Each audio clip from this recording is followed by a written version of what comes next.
There was a time in basketball when two legends didn't just face off, they fought for the soul of the game. One was the system, disciplined, methodical, obsessed with greatness. The other, the rebellion, raw, unfiltered, born from pain and made of swagger.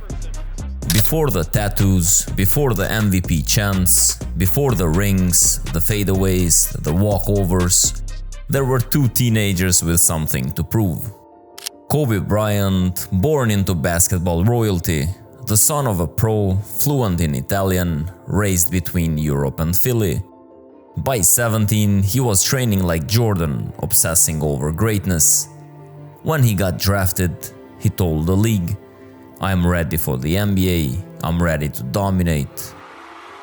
Allen Iverson, born into chaos, raised by a teenage mother in the heart of Virginia. At 6 feet tall, he wasn't supposed to make it out. A high school quarterback, a prison sentence, a second chance at Georgetown. He didn't walk into the NBA, he exploded into it. They were opposites in everything, style, background, mindset. But once they hit the league, they were inevitable. The 2000s belonged to them. They didn't trade insults, they traded legacy. Most rivalries are about rings or revenge. This one was bigger. This one was about what basketball would become. He wasn't supposed to make it this far, not from Hampton, not from jail, not after they tried to bury him before he ever touched an NBA court. But Allen Iverson didn't ask for permission, he kicked the door in. At Georgetown, he wasn't just a star, he was a storm in sneakers. 2 seasons, 1 mission: prove the world wrong. In the 1996 NBA draft, the Philadelphia 76ers select Allen Iverson from Georgetown University. He declared early, unheard of under John Thompson. And when the league called his name at number 1, it wasn't just a pick, it was a revolution. 6 feet tall on paper, but on the court, he played like he was 7 feet of fire.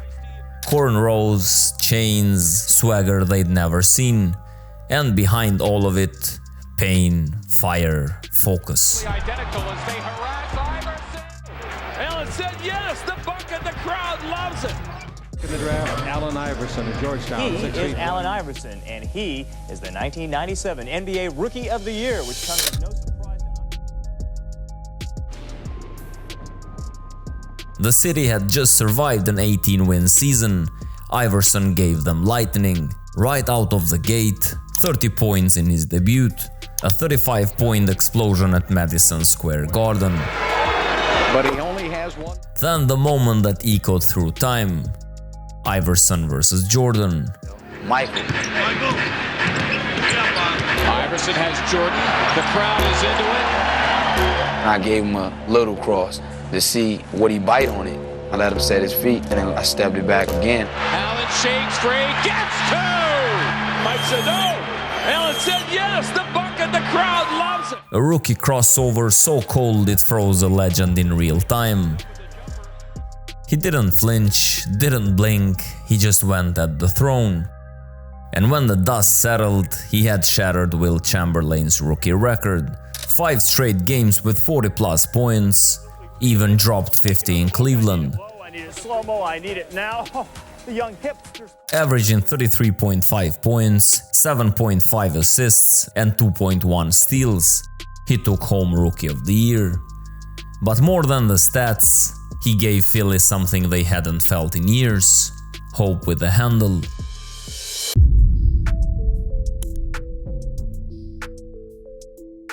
In 1996, most 17-year-olds were worried about college applications. Kobe Bryant was auditioning for greatness. Los Angeles, a private scrimmage, Jerry West watches from the sideline.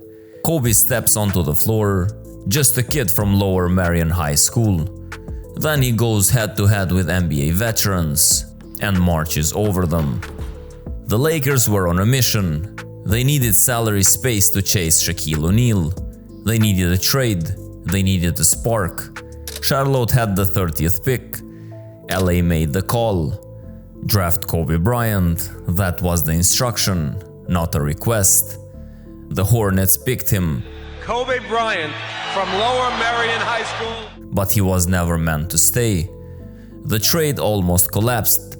But on July 9, 1996, the deal went through. Kobe became a Laker. Still 17.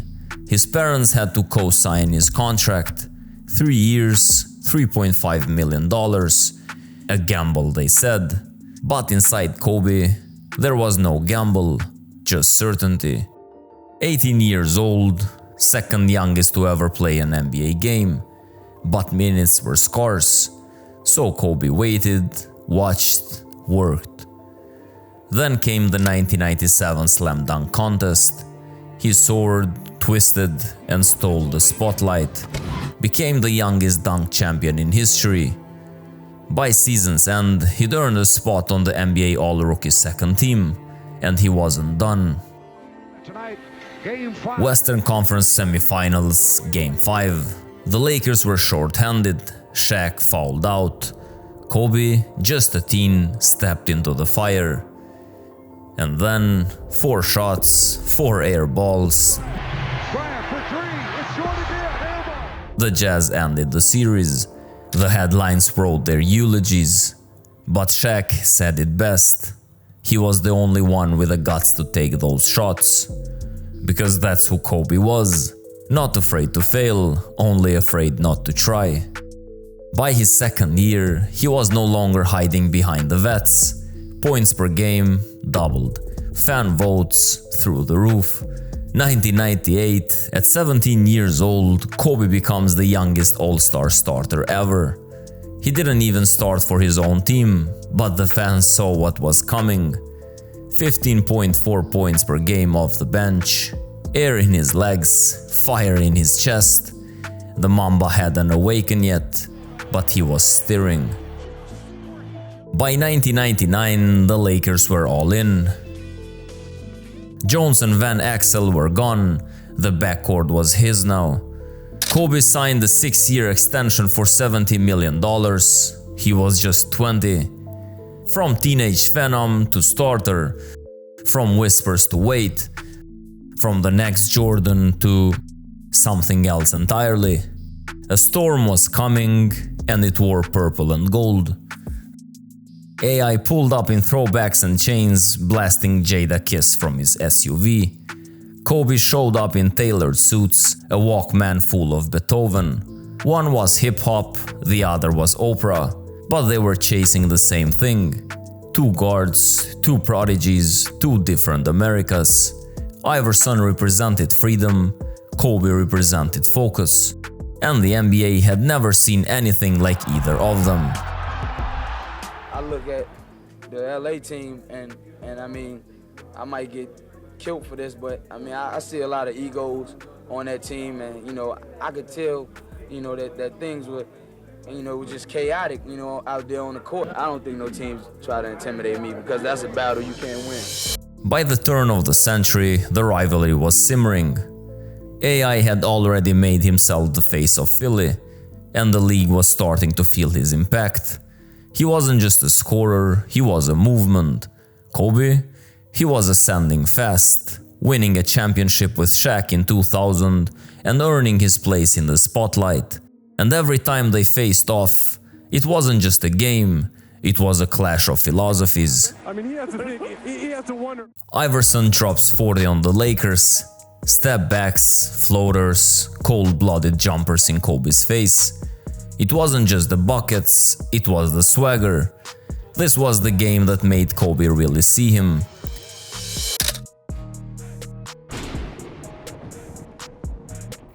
The year was 2001.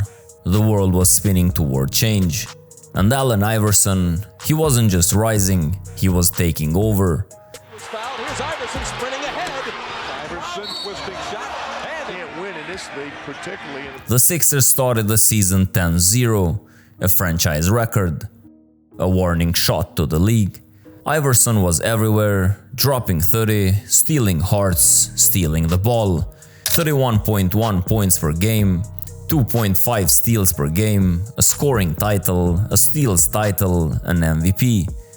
And at 6 feet, 165 pounds, he became the smallest player to ever win MVP. 93 first place votes, one truth, the league was his now. The postseason, a war zone. Round 1, Indiana Pacers defeated in 5. Round 2, Vince Carter's Raptors, 7-game slugfest. Iverson with 47 points. And Allen Iverson. Game after game, bucket after bucket. Round 3, Ray Allen's Bucks, another 7-game war. Offensive rebound from McKee.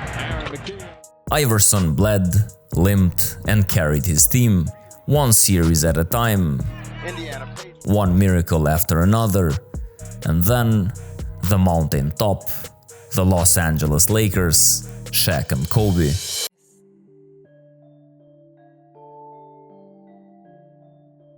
By June 2001, the Lakers were a machine. Shaq, Kobe, Phil Jackson, 11 straight playoff wins. Not just winning, dominating. They swept Portland, down to the baseline where the help is. Here comes the help. Great shot content. swept Sacramento, As we have seen, he is an excellent passer. That time. swept the top-seeded Spurs, Just breaking him down defensively. He just gets in the lane. Somebody's got to come help Marv. You can't let him get... 11-0. Not a blemish, not a doubt. They weren't chasing rings anymore, they were chasing perfection. And then Allen Iverson showed up. The Lakers came out swinging. A 21-9 start, 16 straight points, another sweep felt inevitable. But then Iverson happened. By halftime, he dropped 30 points.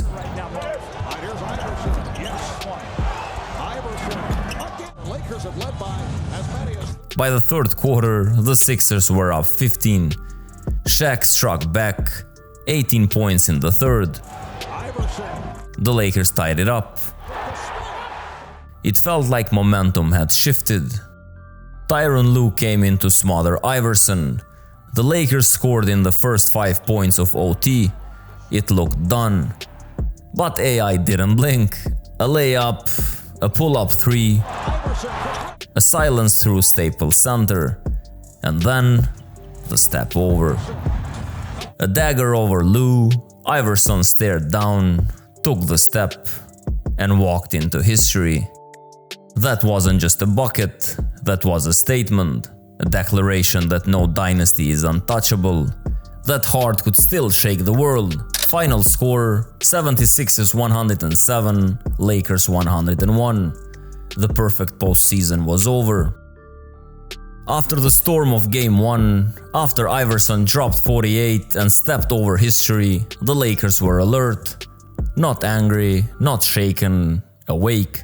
Kobe struck first, 12 points in the opening quarter, quick, relentless, silent fury in motion. Shaq followed, 12 more in the second. The Lakers took Game 2, the dynasty steadied. The sweep was no longer perfect, but the plan was back on track. Philadelphia, Kobe's old stomping grounds. But there was no love in the air. Every touch, every step, booze. And Kobe didn't blink. The Lakers led for 38 minutes, controlled the pace, dominated the court. But Philly, they were like water. They kept flowing into every crack. Shaq fouled out.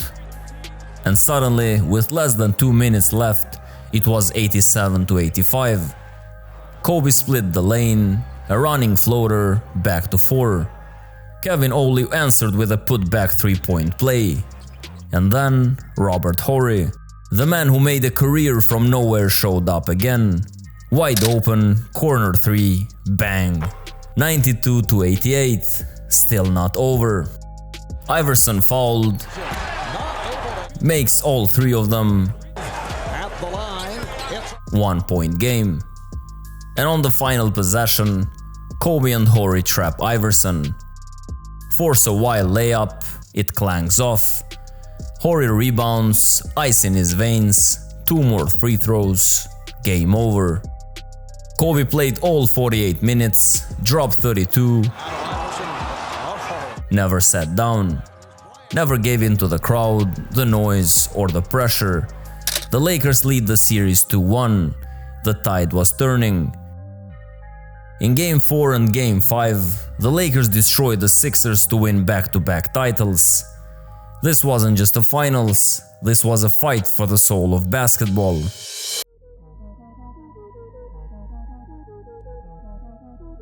After 2001, their careers forked, but their rivalry lingered. They battled in All-Star games, shared MVP chants in opposite cities. Iverson dropped 39 on Kobe in 2002. Kobe came back with 48 and 10 in 2003. Every time they played, fans circled the calendar, because even if the media wasn't watching, they were still competing. The early 2000s changed everything. Kobe Bryant became a champion again and again. He won 3 titles with Shaq, then endured 3 years in the shadow when Shaq left. But Kobe didn't flinch.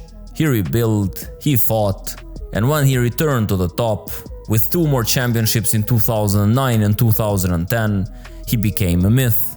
The work ethic, the Mamba mentality, the endless pursuit of greatness. Allen Iverson didn't win a ring, but what he gave the game, you can't measure in trophies. He gave kids permission to be themselves. He brought hip-hop into the arena. He made it okay to wear your story on your sleeve, literally. And every time he stepped on the court, he reminded the world. It's not the size of the player, it's the fight inside the player. Kobe became the embodiment of structured greatness. Iverson became the symbol of raw authenticity. 2 different roads, same destination, legend status. Iverson started speaking about Kobe with awe, even admiration. Kobe,